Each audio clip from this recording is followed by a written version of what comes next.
अस्सलाम वालेकुम, मैं हूं रेहान तारिक और आप देख रहे हैं दस्तक। तहरीक-ए-इंसाफ ने बाज़ाब्ता तौर पर मुज़ाकरात से मुंह मोड़ लिया है। पीटीआई हुकूमत को अब भी पेशकश कर रही है कि अगर वो जुडिशल कमीशन बना दे तो वो अपने फैसले पर गौर कर सकती है, जबकि हुकूमत तहरीक-ए-इंसाफ के मुज़ाकरात से पीछे हट जाने के इस फैसले को उजलत पर मबनी करार दे रही है। हुकूमत का कहना है कि जुडिशल कमीशन अब तक कोई फैसला नहीं हुआ, जबकि पीटीआई बज़िद है कि हुकूमत को फौरी जुडिशल कमीशन बनाना चाहिए और वो ऐसा ना करके बदनीयती का सबूत दे रही है। बहरहाल आज बैरिस्टर गौहर ने एक बार फिर लचक का मुजाहरा करते हुए कहा है कि स्पीकर कौमी असम्बली ने हुकूमत और पीटीआई की मुज़ाकराती इजलास 28 जनवरी को तलब किया है। हुकूमत जुडिशल कमीशन का ऐलान करे तो मुज़ाकरात के लिए दोबारा गौर कर सकता है। अब पीटीआई ने मुज़ाकरात के चौथे दौर में शिरकत को जुडिशल कमीशन के क़याम से मशरूत कर दिया है और जाहिर है अभी तक जुडिशल कमीशन पर कोई पेशरफ नहीं हुई तो मौजूदा सूरत हाल को देखकर यह कहा जा सकता है कि तहरीक-ए-इंसाफ 28 जनवरी की मुज़ाकराती नशस्त का हिस्सा नहीं बनेगी। अब हुकूमत ये तासुर दे रही है कि अभी जुडिशल कमीशन के क़याम पर फैसला होना बाकी था, लेकिन पीटीआई ने पहले ही खुद से अखज़ कर लिया कि जुडिशल कमीशन का क़याम अमल में नहीं लाया जाएगा। सेनेटर इरफान सिद्दीकी तो बानी पीटीआई से शिकवा करते हुए कह रहे हैं कि मुज़ाकरात बच्चों का खेल नहीं, जेल का फाटक खुलता है और कोई साहब अचानक मुज़ाकरात ख़त्म करने का ऐलान कर देते हैं। अब हुकूमत की बातों से तो लगता है जैसे तहरीक-ए-इंसाफ जल्दबाजी में जुडिशल कमीशन का क़याम चाहती है, जबकि पीटीआई के कई रहनुमा हुकूमत को ये ताना भी दे चुके हैं कि एक दिन के काम को हुकूमत ने जानबूझकर लंबा किया है। हालांकि हुकूमत चाहती तो एक दिन में जुडिशल कमीशन बना सकती थी, लेकिन ऐसा नहीं हुआ। अब जुडिशल कमीशन ना बनाने पर हुकूमत के हक में यह कानूनी दलील तराशी जा रही है कि चूंकि 9 मई और 26 नवंबर के मुकदमात अदालत में पहले से ही ज़ेर समात है और इस वजह से जुडिशल कमीशन नहीं बन सकता। वाकिफ़ान हाल का कहना है कि कानूनी माहिरीन ने हुकूमत को राय दी है कि 9 मई वाक़यात की तहकीकात और इन पर मुकदमात और सज़ाओं समेत कई मराहिल तय हो चुके हैं, लिहाजा ऐसा कोई कमीशन मसाइल के हल की बजाय नए मसाइल को जन्म दे सकता है और यही वजह है कि फ़िलहाल हुकूमत जुडिशल कमीशन के क़याम पर मस्बत रद्द-ए-अमल देने को तैयार दिखाई नहीं देती, जबकि तहरीक-ए-इंसाफ इस मामले को सियासी रंग दे रही है और ये दावा कर रही है कि हुकूमत जुडिशल कमीशन बनाकर अपने पाँव पर कुल्हाड़ी नहीं मारना चाहती। पीटीआई के रहनुमा कहते हैं कि अगर कमीशन बना और मुज़ाकरात कामयाब हुए तो इन्हें हुकूमत छोड़नी पड़ेगी। अब तहरीक-ए-इंसाफ जुडिशल कमीशन बनने की सूरत में हुकूमत की मुश्किलात बढ़ने का जिक्र कर रही है, क्योंकि तहरीक-ए-इंसाफ ये समझती है कि कमीशन अगर शफाफ तहकीकात करता है तो तहरीक-ए-इंसाफ की मुश्किलात ख़त्म हो जाएंगी और हुकूमत को परेशानी का सामना करना पड़ेगा।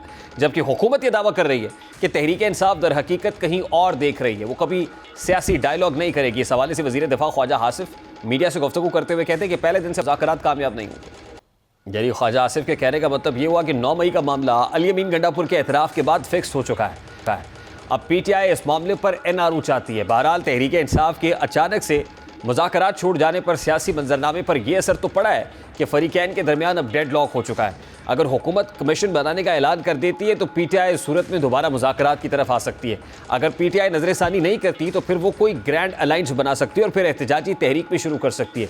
जैसा कि साहबजादा हामिद रज़ा कहते हैं कि अब लॉन्ग मार्च फ्रंट खुलेगा और उस पर MNAs, MPAs और सेनेटर्स फ्रंट लाइन पर होंगे।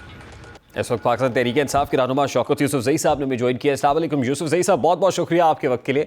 सबसे पहले तो ये कहिए कि स्पीकर कौमी असम्बली ने मुज़ाकरात के चौथे दौर के लिए 28 जनवरी की तारीख दी है।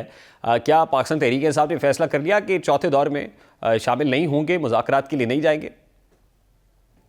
बिस्मिल्लाह, बहुत शुक्रिया। देखिए, मेरे ख्याल से अब कोई ज़रूरत नहीं रही है। जितना इन्होंने मजाक उड़ाना था, जितना इन्होंने तंज करना था, जितना ये कि जी बस तहरीक-ए-इंसाफ जो है वो तो एनआरओ मांग रही है, इसलिए ये मुज़ाकरात शुरू कर दिया इन्होंने। हमें ना एनआरओ की ज़रूरत है, ना हमें इनकी किसी हमदर्दी की ज़रूरत है। हम अल्हम्दुलिल्लाह अपने बलबूते पे सियासत करते हैं, सियासी लोग हैं, सियासी स्ट्रगल करते हैं, पहले भी किया, अब दोबारा करेंगे। और हमने बड़ी कोशिश की, क्योंकि ये तो झूठ बोलते हैं। ये कहते हैं जी मईशत बेहतर हो गई है। अगर मईशत बेहतर हो गई है तो फिर आप नया कर्जा क्यों ले रहे हैं? आपने 27,000 अरब का कर्जा ले लिया 2 सालों में, अभी आप $1 अरब का और कर्जा ले रहे हैं। क्यों ले रहे हैं आप एक तरफ आप कहते हैं जी उड़ान पाकिस्तान मंसूबा हम शुरू कर रहे हैं और उससे पाकिस्तान जो है वो तरक्की की राह पे गामजन होगा। कर्जों से कभी कोई मुल्क तरक्की कर चुका है? नहीं यूसुफ साहब, ये बात अब क्लियर हो गई या अटल है कि पाकिस्तान तहरीक-ए-इंसाफ मुज़ाकरात के चौथे दौर में नहीं जाएगी? क्योंकि कल बैरिस्टर गौहर ने कहा कि हम कॉल ऑफ कर रहे हैं, नहीं जाएंगे। आज उन्होंने कहा अगर जुडिशल कमीशन बना देंगे तो चले जाएंगे। देखिए, हमारा तो सारा मसला ही इसी के साथ है ना कि हमने 2 मुतालबात रखे थे। अगर हम मुज़ाकरात नहीं चाहते तो 10 मुतालबात रख देते और हम कहते कि जी पहले पूरे करो। हमने देखिए शॉर्टकट में 2 मुतालबात ऐसे हैं जो जेन्युइन हैं। आप कहते हैं कि जी अब इस मुल्क में इंतशार के जिम्मेदार हम हैं, तो ये फैसला तो आप नहीं कर सकते हैं, ना आप हम पे यकीन करेंगे। तो बेहतर नहीं है कि सुप्रीम कोर्ट को ये इख्तियार दिया जाए, जो कमीशन बना दिया जाए, और वो देखे कि इंतशार कौन कर रहा है। ये जो अब तक हमने जितने भी पुरअमन एहतजाज किए, इसको पुरतशद्दुद किसने नहीं, बनाया? लेकिन सर देखिए ना कि मुज़ाकरात में मुतालबात होते हैं, ये हुक्म तो सादर नहीं होता कि आप ये करें। उस पे तो ज़ाहिर है नहीं अक्रॉस द देखिए, टेबल आके हमारे आप इनके बातचीत साथ करते कोई हैं। इतना, देखिए गवर्नमेंट के साथ हमारा इतने कोई अच्छे रिलेशनशिप नहीं है। वर्किंग रिलेशनशिप हमारी नहीं अच्छी है इतनी। जो जुल्म मजालिम इन्होंने किए उसका तो हम तो चाहते कि हम इनसे ये मांगते कि जी आप हिसाब दो। हमने सारे अपने जितने ग्रीवेंसेस थे वो एक तरफ रखे हैं, सब मुल्क की खातिर मुज़ाकरात का आगाज किया, और उसका मेन मकसद ये था कि मईशत चले, मुल्क चले। और ये ऐसे मुतालबात हमने रखे हैं कि इससे गवर्नमेंट का कुछ नहीं जा रहा, कि मतलब गवर्नमेंट का कुछ जा रहा है। अगर देखें ना नहीं, आप, एक रऊफ तरफ हसन तो साहब ने तो आज ये कह दिया कि अगर जुडिशल कमीशन गवर्नमेंट बना देगी तो गवर्नमेंट ही चली जाएगी। नहीं देखें, ये तो खैर रऊफ हसन साहब ने अपनी बात की है, लेकिन वो एक अलग बात है ना। वो तो देखें, यही तो चाहे डर है ना गवर्नमेंट का। फिर इसका मतलब है कि गवर्नमेंट रिस्पॉन्सिबल है ना सब कुछ का। ये जितना तशद्दुद हुआ इस मुल्क के अंदर, जितने आदम इस्तेकाम आए, फिर इसका मतलब गवर्नमेंट इसके नहीं, रिस्पॉन्सिबल है, लेकिन लेकिन इसीलिए कर्जे लेकिन का। सर अली अमीन गंडापुर साहब का स्टेटेड पोजीशन है कि हमारे अपने लोगों से गलती हुई है। ये तो उन्होंने मुज़ाकरात के दौरान देखिए, मीटिंग्स ये में भी सिर्फ कहा। अलियामीन गालापुर नहीं कह रहा है, मैं भी कह रहा हूँ। देखिए, मैं ये नहीं कह रहा हूँ कि उसमें हमारे लोग नहीं थे, हमारे लोग भी हैं, पीटीआई के लोग भी हैं, लेकिन ये सारा वाकया हुआ क्यों है? देखिए, जब तक इसका ये देखिए मॉब होता है ना, मॉब को आप किसी तरफ भी धकेल दें। अब ये जो सारा कुछ था, जो जो मैं समझता हूँ कि सारे फुटेजेस मौजूद हैं। सेलेक्टिव फुटेजेस ना दिखाए जाए, सारे फुटेजेस दिखाए जाए, नहीं, लेकिन ताकि लेकिन गवर्नमेंट ये एक, कह रही है ना सर कि जब गंडापुर साहब ने ये कह दिया और मीटिंग्स में कह दिया तो उसके बाद भी तहकीकात की गुंजाइश मौजूद है। फिर जुडिशल इंक्वायरी कैसी? फिर देखिए तो वक्त का ज़ाया है। तहकीकात तो, देखे ना, तहकीकात तो ये होना चाहिए ना कि ये किसने उकसाया लोगों को वहां तक, क्यों, मतलब ये कि अंदर क्यों गए, तोड़ फोड़ क्यों हुई, किसने रास्ते खोले, ये सारे तहकीकात तो होनी चाहिए ना। आप जब किसी सियासी पार्टी को दहशतगर्द करार दे रहे हैं, इंतशारी करार दे रहे हैं, और हम कहते हैं कि भाई साहब हम इंतशारी भी नहीं है, दहशतगर्द भी नहीं है, इस मुल्क के पुरअमन शहरी है, हमने कौन सा एहतजाज पुरतशद्दुद किया है सिवाय इसके कि हम पे शेलिंग हुई है? आप बताएं ना। अब तो हम यानी अगर यानी ये इस्लामाबाद, फैसला हो गया कि अब मुज़ाकरात में आप नहीं जाएंगे और ये फैसला अटल है। आप ये कह रहे हैं कि इसमें देखिए ये कोई पॉइंट ऑफ बदकिस्मती है। रिटर्न नहीं है। मैं हमेशा उन लोगों में हूँ जो मैं चाहता हूँ कि मुज़ाकरात हो, और क्योंकि रास्ता भी मुज़ाकरात से ही निकलता है। लेकिन यह बदकिस्मती है, मैं तो ये कहूंगा कि हुकूमत ने इसको गैर संजीदा लिया, इस मौके से फायदा नहीं उठाया, और बस ये कर्जों कर्जों करके ना, ये कोई गुड्डा गुड्डी के खेल है कि जिस तरीके से इन्होंने ये मुज़ाकरात को डील किया। और फिर उसके बाद हम किस पे यकीन करें कि जब जो हुकूमती मुज़ाकराती कमेटी का चेयरमैन इरफान सदीकी साहब, राना सनाउल्लाह साहब आके उसी दिन, जिस दिन हम दो मुतालबात पेश करते हैं, तो ये दो मुतालबात का हमने उसी दिन तो नहीं बताया था, उससे पहले लोगों को जबानी याद आ गए थे कि इनके क्या मुतालबात है। इसके बावजूद इन्होंने इतना सब्र नहीं किया, और शाम को इन्होंने प्रेस कॉन्फ्रेंस करके कहा कि ये नहीं हो सकता। अच्छा भाई साहब जी, ये नहीं हो सकता तो हमने आपके साथ क्या बंटियां नहीं, खेली लेकिन है? साथ ही इरफान सिद्दीकी साहब तो ये भी कह रहे थे ना कि हम तहरीरी तौर पर जवाब देंगे। तो अभी तो तहरीरी तौर पर नहीं, हमें हुकूमत का जवाब भी तहरीरी, सामने देखे नहीं आया था और देखे आपने मेरी बात मुज़ाकरात को सुने, कॉल ऑफ कर दिए। इस तरह तो देखें, हमें तहरीरी जवाब नहीं चाहिए। हमें तो देखें, आपने जब ये कह दिया प्रेस कॉन्फ्रेंस में आके कि ये नहीं हो सकता, तो फिर हम किससे तवक्को रखें? ये कहने की क्या जरूरत थी इनको? ये कहते थे ना, प्रेस कॉन्फ्रेंस ना करते, ये कह देते कि जी हम रिटर्न में दे, अभी भी वक्त है। मैं ये अभी भी कह रहा हूँ, देखिए हम उन लोगों में हैं जो मुज़ाकरात को सपोर्ट करते हैं। अगर गवर्नमेंट चाहती है कि मुज़ाकरात जारी रहे, और ये जो जाली बयानियां बनाया कि जी इनके बैकडोर चैनल पे मुज़ाकरात हो रहा है, हमारे कोई मुज़ाकरात नहीं हो रहे थे, हमारे यही मुज़ाकरात थे जो सबके सामने हो रहे थे। अभी भी वक्त है कि अगर गवर्नमेंट चाहे तो आराम से जुडिशल कमीशन का ऐलान करे, हम दोबारा जाके बैठ जाएंगे, देखिए ना, ये इसमें क्या ये है? अब कंफ्यूजन है पाकिस्तान तहरीक इंसाफ की। अभी कुछ ही देर पहले आपने कहा नहीं मुज़ाकरात इनसे नहीं हो सकते, अब आप ये कह रहे हैं कि अभी भी जुडिशल कमीशन बनाए तो हम बैठ सकते हैं मुज़ाकरात के लिए। भाई तो साहब, हमारा यानी झगड़ा तो आप जुडिशल कमीशन के ऊपर है ना। हम तो, मैं तो यही कह सर रहा हूँ, ये और तो क्या कह रहा हूँ। आप बैठेंगे तो कन्विंस करेंगे ना लोगों को नहीं, जुडिशल हम कमीशन क्यों बनाए। कन्विंस कर रहे हैं भाई? हमें कन्विंस करने की जरूरत नहीं है, गवर्नमेंट हमें कन्विंस करे। देखिए ना, जुल्म हम हमारे ऊपर हुआ है, मैंडेट हमारा छीना गया यूसुफ है, जई साहब यही तो और वो फिर कह हम रहे उनसे हैं कि जाके मिन्नतें आप करें। वही तो ये कह रहे हैं कि कनपटी पे बंदूक रख के आप अपने मुतालबात तो नहीं मनवा सकते, उसके लिए नहीं तो बैठना हम पड़ेगा। देखें, आपने जब हमारा मैंडेट भी छीना है, आपने उसके बाद हमारे वर्करों पे जुल्म भी किया है, जेलों में भी डाला है, नाजायज मुकदमे बनाए, और हम कहते हैं कि इसकी तहकीकात करें, आप कहते हैं नहीं हम नहीं कराते हैं, क्योंकि इस पे मुकदमे हो गए, अब तहकीकात नहीं हो सकती। अच्छा, आपको नहीं लगता सर कि अब आप फिर एक्सट्रीम पोजीशन ले रहे हैं? देखिए सियासत है, हम एक्सट्रीम लें या इसको जो भी कहें, हमारा काम है पुरअमन एहतजाज करना, वो हम करेंगे, असेंबली के अंदर भी करेंगे, सड़कों के ऊपर भी करेंगे। लेकिन ये हुकूमत को देखना है कि वो कर्जों पे चल रही है। अब वो कर्जों पे चलकर क्या इस तरह डंडे के जोर पे और चल सकती है या नहीं चल सकती, ये खुद फैसला करें। इस पे साहबजादा हामिद रजा साहब तो लॉन्ग मार्च का इंदिया भी दे रहे हैं और वो कहते हैं कि खान साहब से बात करेंगे अब, और लॉन्ग मार्च होगा। सबसे पहले हमारे एमएनएज, एमपीएज और सेनेटर्स होंगे अगली सफ़ों में और अब मार्च करेंगे। तो क्या ये प्लान भी पीटीआई कर रही है, ये इसके मुताहमिल हो सकती है at this point in time? देखिए ये तो देखें पार्टी का फैसला होगा ना, मैं इंडिविजुअल तो नहीं कह सकता, लेकिन ये कि पुरअमन एहतजाज हमारा हक है, आईनी हक है, तो पूरी दुनिया ने तस्लीम किया है। अगर सियासत से ये हक भी छीना गया तो कल ये अपोजिशन में होंगे, हम गवर्नमेंट में होंगे, तो ये क्या करेंगे फिर? लॉन्ग मार्च का मशवरा देंगे वैसे आप क़यादत को भी? देखिए मैं तो पहले तो ये हूँ कि अल्लाह करे कि मुज़ाकरात कामयाब हो, दोबारा मुज़ाकरात शुरू हो, और ये हुकूमत को अल्लाह होश के नाखुन दे। जो इन्होंने रऊनत दिखाई है इनके वज़रा ने आकर कि जी पहले ये बताया जाए कि ये मुज़ाकरात क्यों कर रहे हैं हमारे साथ, पहले तो ये नहीं करते थे, अब ये कह रहे हैं कि नहीं मुज़ाकरात करें, प्लीज ना जाएं। इस तरह नहीं होता है। देखिए आप किसी की इज्जत नफ्स को इस तरह नहीं मजरू कर सकते।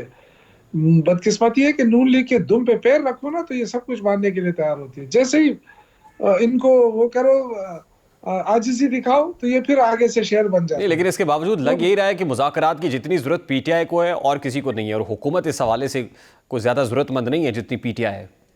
बस देख लें, ये तो आवाम को भी देख लेंगे, और आप अगर हुकूमत इस तरह आदम इस्तेकाम पैदा करके हुकूमत चला सकती है तो दिखा दे, चला के दिखा दे। अच्छा, लास्टली यूसुफ ज़ई साहब, what options are you left with? अगर मुज़ाकरात नहीं होते तो फिर ऑप्शंस क्या हैं? देखिए हमारे पास बहुत ऑप्शंस हैं, हमारे एहतजाज का हक हमसे कोई नहीं छीन सकता। हुकूमत के पास वो है, ताकत है, इस्तेमाल पहले भी किया है, कौन सा नहीं किया है इन्होंने, गोलियां तक चलाई है, इसके बाद और क्या करेंगे?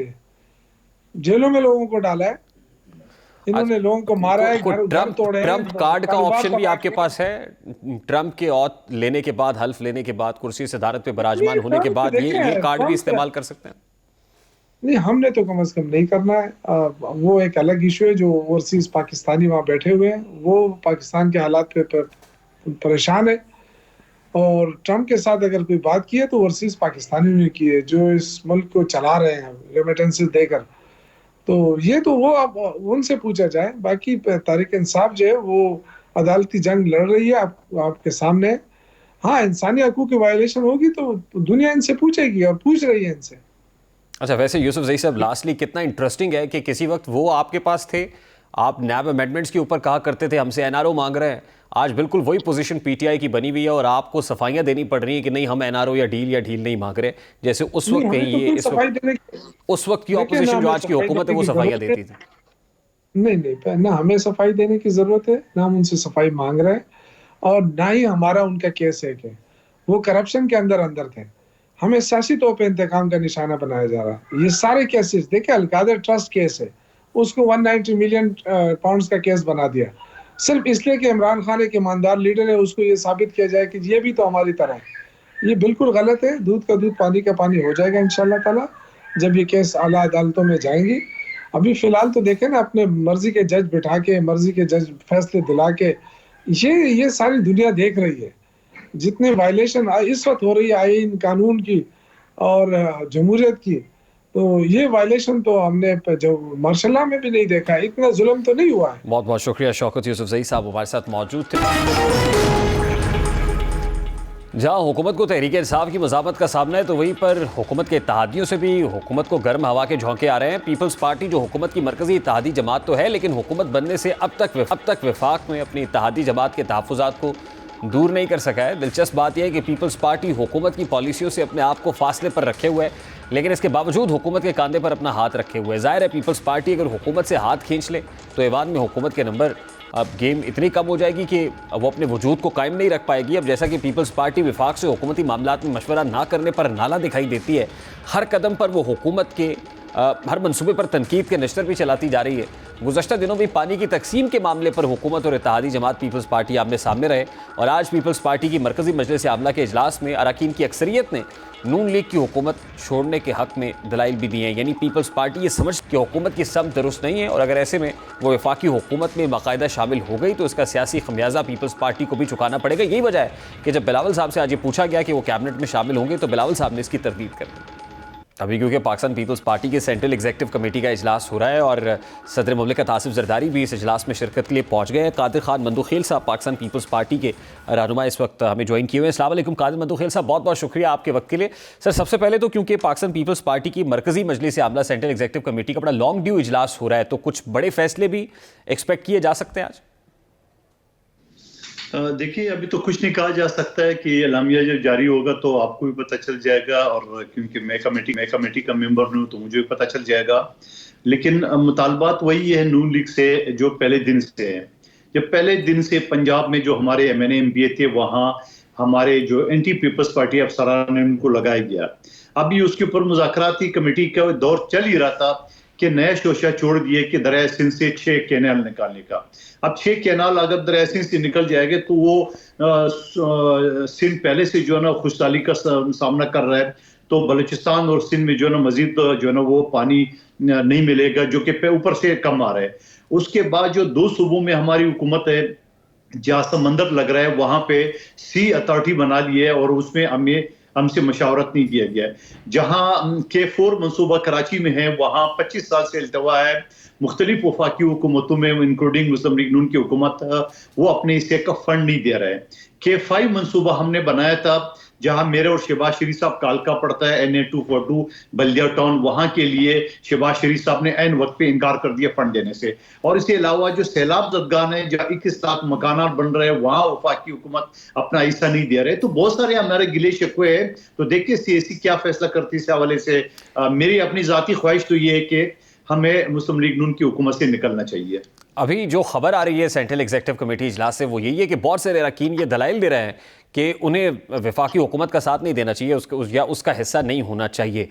दलाइल भी यही दिए जा रहे हैं। अब जाहिर है it is yet to be seen कि होता क्या है एलामिये में, लेकिन खबर यही आ रही है। कादिर मंदुखेल साहब, देखिए, मैंने तो अपनी आपको ख्वाहिश नहीं बल्कि ख्वाहिश के साथ साथ जो मजबूरियां ये तो यही हमने ऑफर की थी PTI को, उन्होंने हमारे ऑफर को टकरा दिया है और फिर उसके बाद हमारे पास कोई चारा नहीं था। अगर हम मुस्लिम लीग नून का साथ नहीं देते तो ये कौमी असम्बली या वफाकी हुकूमत कायम नहीं हो सकती थी। और आज भी मैं ये कहूंगा कि अभी अगर एक आध मिनट में इलामिया आ जाए CAC का तो आप इनको साबिक हुक्मरान कहेंगे तो यकीनन फिर कौमी असम्बली की सतह पे दोबारा इलेक्शन होगा।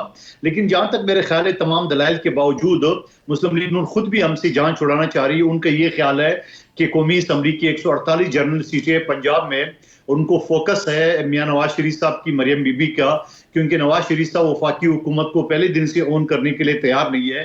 तो उनका शायद ये ख्याल है कि हमें पंजाब हुकूमत मिल गई है और बड़े इनकलाबी प्रोग्राम हमने शुरू किए बकौल इनके और यही हमारे लिए काफ़ी है। लेकिन उनको ये नहीं पता कि अगर पीपल्स पार्टी अपोजिशन में चली गई है तो पंजाब में भी इनकी हुकूमत नहीं रहेगी। लेकिन देखिए कि मरकज़ में भी आप ये कह रहे हैं वो जान छुड़ाना, इसका मतलब वो नहीं चाहते कि वो खुद भी हुकूमत करें और अगर पीपल्स पार्टी हाथ खींच लेती है तो फिर भी हुकूमत का वजूद तो बिल्कुल बरकरार नहीं रह सकेगा। लेकिन कादिर खान मंदुखेल साहब, इसमें एक और फैक्टर भी तो है जिसको शायद अभी उससे सरफे नज़र कर रहे हैं, जो इस इत्तेहाद का जामिन भी है, जिसके बारे में तासुर ये है कि वो असल में जामिन है और जब तक वो चाहेंगे तब तक पीपल्स पार्टी वफाक में हुकूमत का ना चाहते हुए भी साथ देगी। देखिए, बात ये होता ना कि अगर आप जिस जामिन की तरफ इशारा कर रहे हैं हमने भी अपने लोगों को जवाब देना है। हम भी अपने लोगों के जामिन है जहां से हमें वोट मिला है, जहां से हमें अक्सरियत मिली है, जहां से हमें वोट मिले हमारे नुमाइंदे मुंतखब नहीं हुए वहां भी हमें जवाब दे, हम उनके जामिन है। तो हम अपने लोगों को क्या जवाब देंगे? और मेरे ख्याल में इसी डर की वजह से मुस्लिम लीग नून ने आज PTI को पब्लिक अकाउंट कमेटी की सीट जो है ना ऑफर की गई है, तो शायद उनसे इनका मसला हल हो जाएगा। इनका मसला हल नहीं होगा। वफाकी हुकूमत अगर पीपल्स पार्टी हट जाएगी तो वो हुकूमत रह नहीं सकती है, क्योंकि PTI इनके साथ चलने को तैयार नहीं है। तो यकीनन कौमी असम्बली का इलेक्शन होगा अगर बाकी सूबों का नहीं होगा। लेकिन मैं ये समझ रहा हूँ कि मुस्लिम लीग नून की गलत कैलकुलेशन है अगर वो ये चाहती है कि पीपल्स पार्टी से जान छोड़ा जाए। पीपल्स पार्टी एक जमहूरी पार्टी है। पीपल्स पार्टी की कुर्बानियां देखी है, जेलें देखे, कोड़े देखे, सब कुछ हमने देखे। हम अपोजिशन में चले गए तो फिर इस तरह नहीं होगा पीटीआई की तरह सिंबॉलिक जो है ना जो हड़तालें कर रही है। अच्छा, फॉर अ मोमेंट ये सोच लेते हैं कि पाकिस्तान पीपल्स पार्टी विफाक में जो ट्रेरी बेंचेस पे बैठी हुई है वो ऑपोजिशन में आ जाती है और हुकूमत धड़ाम से गिर जाती है, तो अल्टीमेटली इसका फायदा तो आप लोगों के कॉमन एनिमी को नहीं होगा, जिसको आप भी हदफ तनकीद बनाते हैं, जिसको आप भी हरीफ समझते हैं, और नून लीग का भी जाहिर है वही हरीफ है जो पाकिस्तान तहरीक इंसाफ है जो इस वक्त ऑपोजिशन पे बैठी हुई है, तो अल्टीमेटली तो उनको फायदा नहीं पहुंचेगा सर? नहीं फायदा नहीं पहुंचेगा। इस वजह से जब पीपल्स पार्टी, नून लीग और पीटीआई ये तीनों जो है ना, जिसमें से दो अगर इकट्ठे नहीं हो तो हुकूमत बनी नहीं सकती है।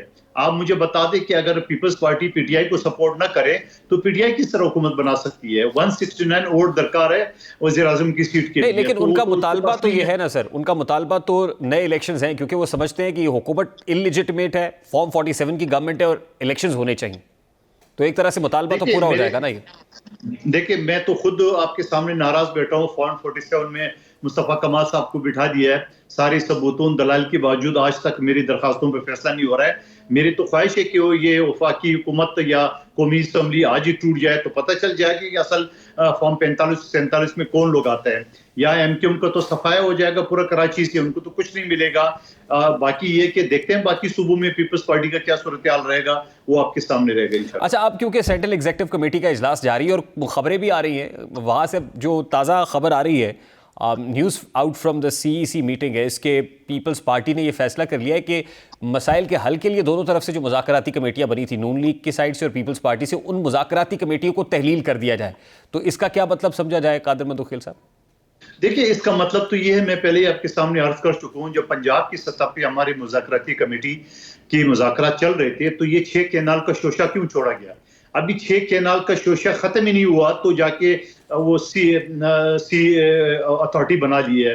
तो ये सारी चीजें तो एक तरफ है, यानी हमारे K5 मनसूबा, K4 मनसूबा, 21 लाख जो सैलाब ज़दगान के मकानात है वो उनको छोड़ के नए शोशे पे शोशा छोड़ा जा रहा है। तो मैं समझ रहा हूँ कि इसका मतलब तो यही है कि मुज़ाकरात इनके साथ नहीं हो सकती है। इसका मतलब तो यही है कि पीपल्स पार्टी को अलग हो जाना चाहिए। मैं तो यही मशवरा दूंगा अपनी क़यादत को कि जारी बात है, मुस्लिम लीग नून जो ना वो अपने आप को मजबूत करने के लिए सारे के सारे ब्यूरोक्रेसी को अपनी मुट्ठी में बंद कर लिया उन्होंने, सब के सब हर चीज़ अपने हाथ में ले ली है। तो पीपल्स पार्टी इत्यादि किस चीज़ का है? हमें तो कुछ नहीं मिले। अगर हमें वो जो आईनी ओहदे मिले हैं उनके क्या इख्तियारात है? अब सदर पाकिस्तान का जो आसिफ अली जरदारी साहब ने पहले ही सदारत में अपने इख्तियारात सारी पार्लियामेंट को दे दिए, तो उनके पास क्या इख्तियार है? गवर्नरों के पास क्या इख्तियार है? अच्छा मंदुखेल साहब, ज्यादा पता है। This seems to be very interesting for me कि आज ही पीपल्स पार्टी ये समझ रही है कि हुकूमत गैर संजीदा है, इनसे कोई मुज़ाकरात नहीं हो सकते, इसलिए मुज़ाकराती कमेटियां तहलील कर देनी चाहिए।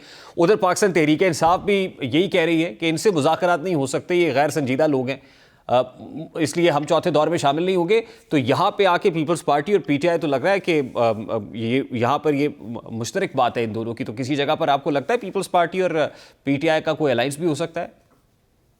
देखिए, होने का तो कुछ भी हो सकता है। कल तक पीटीआई जो मौलाना फजल रहमान साहब और महमूद खान अचकज़ई साहब को गालियां दे रहे थे, आज उनको गले से लगा लिया है।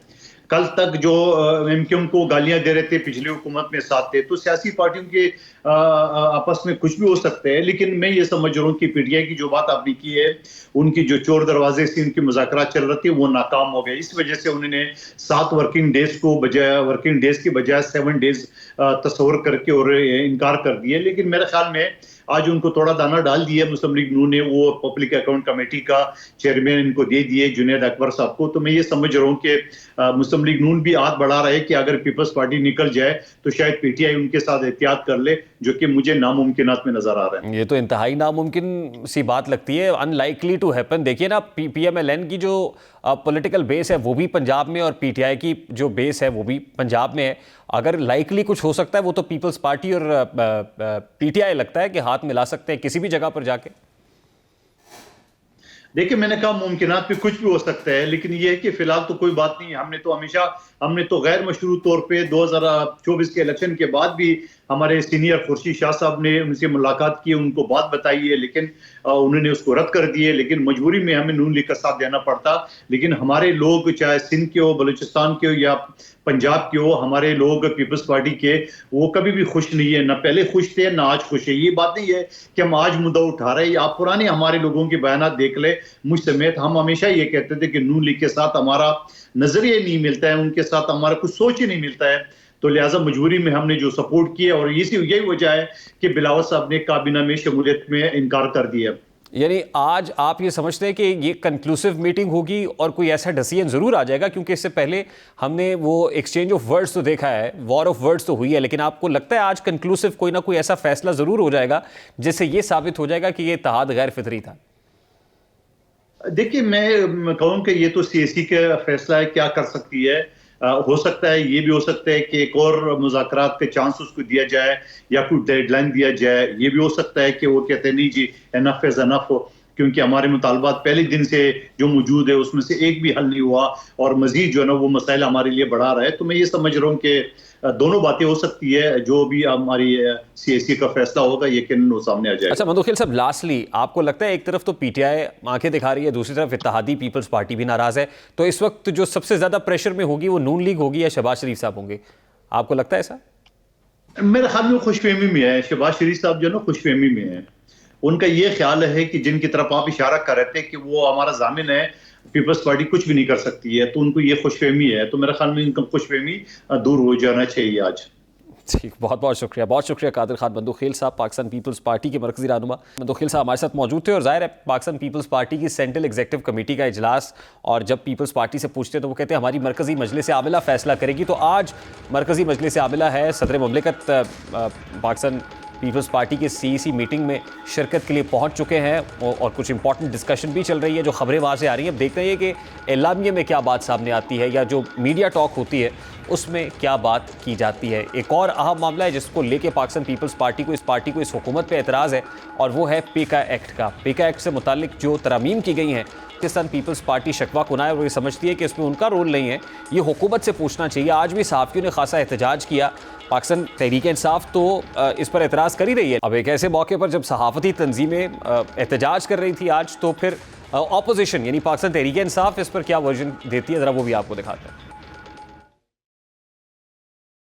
रहे हैं कि जितने भी कवानीन आ रहे हैं वो पाकिस्तान के अवाम के लिए नहीं है, वो पाकिस्तान की बेहतरी के लिए नहीं है। वो कवानीन है जो कि खास मकसद को हासिल करने के लिए किस तरह से आजादी इजहार राय को कंट्रोल किया जाए। काले कवानीन पास हो रहे हैं, डिजिटल नेशन बिल जो एक्ट अभी बन गया, नंबर 2 पीका एक्ट, ये 2 कवानीन जो कल पास हुए हैं इनकी हमने स्टैंडिंग कमेटीज में शदीद मुखालिफत की। तो देखो, पाकिस्तान तहरीक इंसाफ मीडिया की आजादी भी बड़ा यकीन रखती है। हम ये भी साथ कहते हैं डिस इन्फॉर्मेशन ना हो, मिस इन्फॉर्मेशन ना हो, कोई किसी को मलाइन ना करे, इसमें कोई दो राय नहीं है। हम सारे चाहते हैं और हम आपसे भी उम्मीद करते हैं, सारे लोग ये चाहते हैं। देखो, पूरी दुनिया में ये कवानीन मौजूद है। क्या ऐसे कदगने कहीं लगाई गई है? ऐसी कदगन की जरूरत नहीं है। जिस तरीके से कदगने लगाई जा रही, ये नहीं होना चाहिए। और दूसरी तरफ नून लीग जो पीका एक्ट में तरमीम का खूब दिफा कर रही है, जिस वक्त वो अपोजिशन में थी, तो इसी एक्ट में जब पाकिस्तान तहरीक इंसाफ हुकूमत छेड़छाड़ करती थी, तरमीम करती थी, तो कैसे तनकीद किया करती थी, ज़रा वो भी आपको दिखाते हैं। हमें याद है ज़रा तुम्हें याद हो कि ना याद हो, हुकूमत अवाम को सस्ती बिजली की फराहमी को यकीनी बनाने के लिए IPP से नए मुआहदे कर रही है। वज़ीर आज़म शहबाज शरीफ ये दावा कर रहे हैं कि वो अवाम को कम लागत, माहौल दोस्त और तसलसल से बिजली की फराहमी के लिए इक़दाम कर रहे हैं, लेकिन फिलहाल अवाम को बिजली की मद में कोई रिलीफ नहीं मिला है। मुमकिन है मुस्तकबिल में अवाम को रिलीफ दे दिया जाए, लेकिन अवाम को सस्ती बिजली की फराहमी की राह में बहुत सारी रुकावटें हायल हैं, जिनमें बिजली चोरी के अलावा सैकड़ों मुलाजमीन को मुफ्त खाते बिजली के यूनिट्स की फराहमी भी शामिल है। जैसा कि बिजली की बढ़ती हुई कीमतों ने आवाम को खुदकुशियों पर मजबूर किया है, लेकिन अशराफिया मुफ्त बिजली के मजे लूटने में अब भी मसरूफ दिखाई देती है। अब मीडिया रिपोर्ट्स के मुताबिक सरकारी और कॉर्पोरेट सेक्टर के 2 लाख मुलाजमीन को सालाना 44 करोड़ 15 लाख यूनिट बिजली बगैर किसी लागत के फराहम की जाती है। इसमें से 30 करोड़ 82 लाख यूनिट्स मौजूदा मुलाजमीन के लिए मख्तस किए गए, जबकि रिटायर्ड मुलाजमीन को 13 करोड़ 32 लाख यूनिट्स मिलते हैं। मुस्तफीद होने वालों में से तकसीम कार कंपनीज के 1,49,000 मुलाजमीन अपने सर्विस पैकेज के हिस्से के तौर पर सालाना मुफ्त बिजली के यूनिट्स हासिल करते हैं। अब यही वो तफरीक है जिसकी वजह से मुतवस्सित तबके में बेचैनी पाई जाती है। या तो आवाम को भी ऐसा रिलीफ दिया जाए जैसा कि ब्यूरोक्रेट्स और सरकारी को दिया जाता है, या फिर सरकारी अफसरान और ब्यूरोक्रेट्स के मुफ्त यूनिट्स को भी ख़त्म किया जाए, तभी जाके हकीकी मानों में ये ऑस्टेरिटी मेजर्स वाली बात एग्जीक्यूट होती भी नजर आएगी। अभी एक ब्रेक लेंगे और ब्रेक के बाद जब वापस आएंगे तो एक और इंटरेस्टिंग स्टोरी आपके साथ शेयर करेंगे। आज से कुछ रोज कबल मारूफ टिकटॉकर और व्लॉगर रजब भट्ट के गैर कानूनी तौर पर शेर का बच्चा रखने का मामला गर्म हुआ, जिसके बाद वाइल्ड लाइफ लाहौर ने रजब भट्ट के घर छापा मारकर शेर के बच्चे को अपनी तहवील में लिया था, जिस पर मारूफ टिकटॉकर की जानिब से यह दावा सामने आया था कि शेर का बच्चा उन्हें तोहफे में दिया गया था। दरहकीकत उमर डोला, जिन्होंने रजब भट्ट को शेर का बच्चा तोहफे में दिया था, उनका दावा था कि उनके पास तमाम कानूनी दस्तावेजात मौजूद है और वो जल्द बच्चे को वापस दिलाने में कामयाब हो जाएंगे। लेकिन deputy director wild life Lahore region doctor Ghulam Rasool का मौक़िफ़ था कि उमर डोला के पास मौजूद दस्तावेजात किसी काम की नहीं, क्योंकि कानूनी तौर पर यह बच्चा महकमा वाइल्ड लाइफ की तहवील में है। अब बहरहाल इस मामले पर अहम पेशरफ जो सामने आई है वो ये है कि लाहौर के जुडिशल मजिस्ट्रेट ने शेर का बच्चा रखने के इल्ज़ाम में टिकटॉकर रजब भट्ट को सज़ा सुना दी है। आमतौर पर मुजरिमान को सुनाई जाने वाली सज़ा या तो जेल कटती है या फिर फांसी की होती है, लेकिन इस केस में टिकटॉकर रजब भट्ट को दिलचस्प सज़ा सुनाई गई है और ये सज़ा कम्युनिटी सर्विस की सज़ा है। जुडिशल मजिस्ट्रेट के फैसले के मुताबिक रजब भट्ट 1 साल तक प्रोबेशन अफसर के मातहत कम्युनिटी सर्विस फराहम करेंगे। रजब भट्ट अपने 5 मिनट के व्लॉग में जानवरों के हुकूक पर गुफ्तगू करेंगे। व्लॉग हर माह के पहले हफ्ते में प्रोबेशन ऑफिसर की इजाज़त के बाद अपलोड होगा। अब व्लॉग में जानवरों के तहफ़्फ़ुज़ और हुकूक से मुताल्लिक गुफ्तगू होगी। अदालत ने महकमा वाइल्ड लाइफ को जानवरों के तहफ़्फ़ुज़ बारे तमाम मवाद रजब भट्ट को फराहम करने की हिदायत कर दी और फैसले में मजीद कहा गया है कि अगर प्रोबेशन ऑफिसर रजब भट्ट को ज़ाती हैसियत में तलब करे तो वो हाज़िरी के पाबंद होंगे। फैसले पर अमल दरामद ना होने की सूरत में रिपोर्ट अदालत में पेश की जाएगी। अब रजब भट्ट को अपनी वीडियो में जानवरों के हुकूक पर 5 मिनट गुफ्तगू करना होगी। देखा जाए तो अदालत ने अपने फैसले के जरिए माशरे के तमाम अफराद को ये पैगाम दिया है कि जानवरों के भी हुकूक होते हैं जिन्हें किसी सूरत नज़रअंदाज नहीं किया जाना चाहिए। प्रोग्राम का वक्त अपने इख्तिताम को पहुँचे। आपसे मुलाकात होगी इंशाअल्लाह अगले हफ्ते। अपना रखिए ख्याल। अल्लाह हाफ़िज़।